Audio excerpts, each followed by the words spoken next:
दोस्तों, बाबू शोभाराम राजकीय कला महाविद्यालय अलवर की ऑनलाइन कक्षाओं में आपका स्वागत है।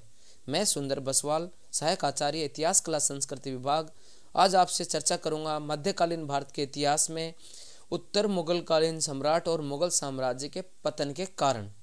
इसके सभी आयाम और पहलुओं पर आज हम चर्चा करने जा रहे हैं। दोस्तों, हमने पिछली कक्षा में औरंगजेब के बारे में बात की थी। औरंगजेब की 1707 में मृत्यु के बाद ये जो विश्व का महान साम्राज्य था मुगल साम्राज्य, ये कुछ सालों बाद में ही इसके पतन के लक्षण स्पष्ट रूप से दिखने लगे। तो क्या औरंगजेब इसके पतन के लिए जिम्मेदार था, या फिर मुगलों के द्वारा बनाई गई जो व्यवस्थाएं थी वो इसके लिए जिम्मेदार थी?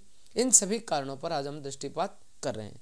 मुगल साम्राज्य के पतन के लिए काफी हद तक औरंगजेब को ही जिम्मेदार माना जाता है कि उसकी जो नीतियां थी उनके कारण मुगल साम्राज्य का पतन हुआ, लेकिन यह बात सही मायने में सही नहीं है।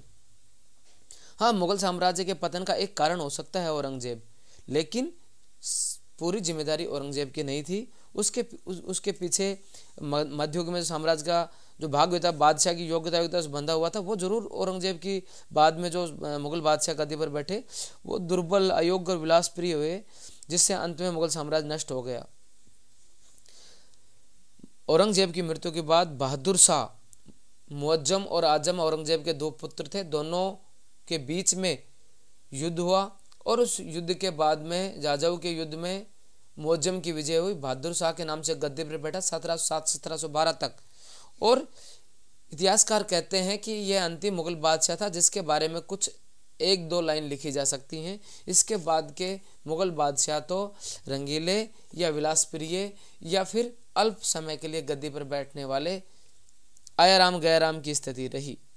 इसकी मृत्यु के बाद 1712 में जहादर शाह गद्दी पर बैठा और 1 साल तक ही शासन कर पाया। 1713 से 1717 तक फर्रुखसियर, 1718 में रफीउद्दर्जात और 1819 में रफीउद्दौला। इस तरह ये मुगल बादशाह अब ऐसे हालत हो रही थी कि कौन कब कहाँ और कौन मर जाए और कौन दूसरा बैठ जाए, बिल्कुल पता नहीं चल रहा था। 1719 में मोहम्मद शाह, जो रंगीला के नाम से विख्यात है, गद्दी पर बैठा। 1748 तक रहा, लेकिन इस गद्दी का वास्तविक जो किंग मेकर की भूमिका में सैयद बंधु रहे, इसलिए लंबे समय तक शासनकाल इसका टिका रहा। इसके शासनकाल में ही प्रसिद्ध नादिर शाह का आक्रमण हुआ और दिल्ली के अंदर सरेआम जो कत्ल किए गए और दिल्ली को जो लूटा गया, वो भारत के इतिहास की, उजड़े हुए इतिहास की कहानी कहता है। तो इस तरह इन मुगल बादशाहों के समय क्यों स्थिति खराब होती गई, उसके बाद में अहमद शाह, आलमगीर द्वितीय, शाह आलम और फिर बहादुर शाह जफर, कोई उल्लेखनीय कार्य नहीं रहा। तो क्या, कौन जिम्मेदार था, क्या कारण थे? आइए हम पतन के कारणों पर दृष्टिपात करते हैं। मुगल साम्राज्य के पतन के कारण उत्तरकालीन जो मुगल बादशाह थे उनकी अयोग्यता। हमने आपको जिस तरह से बताया इन मुगल बादशाहों के बारे में, इनकी विलासिता के बारे में, इनकी वैभवशाली जिंदगी के बारे में, ये अभी भी सपने वहीं बाबर अकबर के ज़माने के देख रहे थे, जबकि इनकी स्थितियां खराब हो चुकी थी। क्षेत्रीय शक्तियां मराठा, सिख और ये उठ खड़ी हुई थी और इनके क्षेत्रीय जो उसमें शक्ति में सिर्फ केंद्रीय भाग तक सीमित रह चुकी थी, क्षेत्रीय शक्तियां प्रबल हो चुकी थी।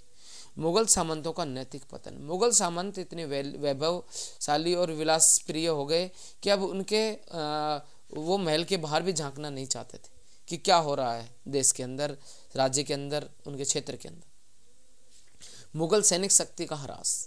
जिस तरह शासनकाल में, अकबर के शासनकाल में औरंगजेब तक मुगल सैनिक वो रहा, सेना रही, वो उसके बाद में पतन के कगार पर पहुंच गई थी। मुगल साम्राज्य का आर्थिक दिवालियापन निकल चुका था, राजकोष रिक्त था और जो जमीन थी, खालसा वगैरह सब खत्म हो चुकी थी। मुगल में उत्तराधिकार के नियम का निषेध हुआ। हमने देखा कि शाहजहां की मृत्यु के बाद 1 महीने तक शाहजहां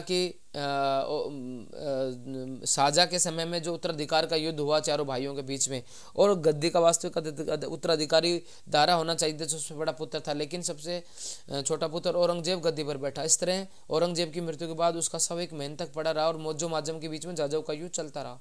देखिए इतिहास की कितनी विडंबना है कि मुगलों में कोई उत्तराधिकार के नियम नहीं था। मुगल साम्राज्य की विशालता और मराठों के उत्कर्ष, शिवाजी के नेतृत्व में मराठों का उत्कर्ष भी मुगल साम्राज्य के पतन का कारण माना जाता है।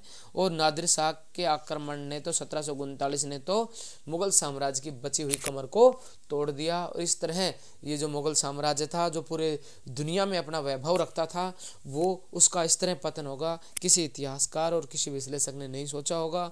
किस तरह से परवर्ती मुगल बादशाहों ने उस महान मुगल साम्राज्य की ईंट तक नहीं बचा सके और इस तरह वो अंग्रेजों के गुलाम हो गए।